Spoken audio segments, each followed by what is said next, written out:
Now, the rest of the story.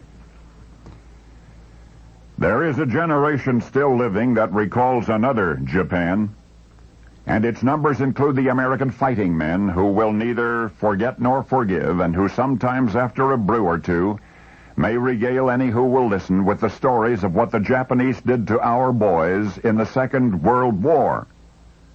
And if what I'm about to relate does not even the score, it's nonetheless necessary that we know that the United States Navy has heaped its share of brutality on some prisoners.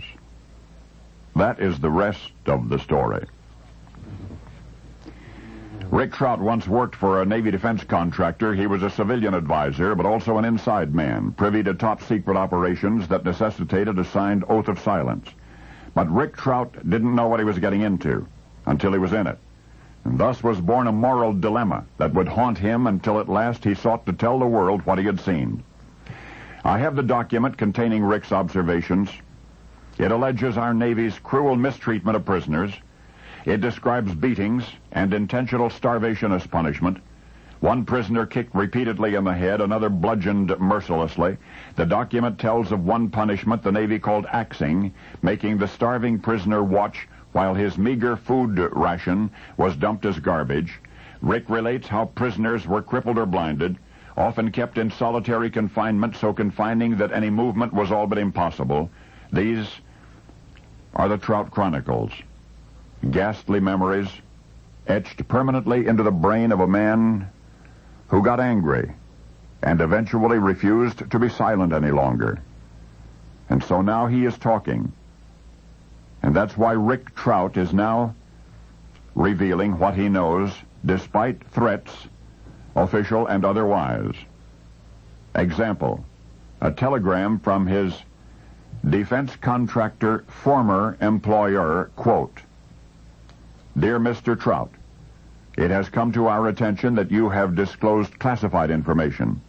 Your actions have been referred to the Office of the United States Attorney and appropriate investigative agencies. Govern your future actions accordingly," end quote.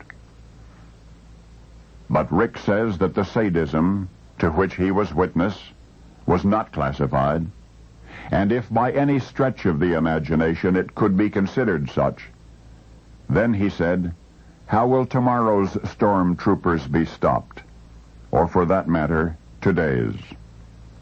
And now he's not alone. Mr. Trout is no longer alone. Others are coming forward corroborating his revelations and adding to them, insisting that at least 16 prisoners suffered death by mistreatment, and that others had been purposely driven to suicide. And it is said the cruelty persists to this day. For the prisoners I have been describing captured in Japanese waters are not soldiers, they're not people, they're porpoises, dolphins, the gentlest of mammals, being trained for military operations at sea, for undisclosed duties, under secret circumstances, behind a curtain marked classified, and thus his gentle flipper learning in agony to behave like us. And now you know the rest of the story.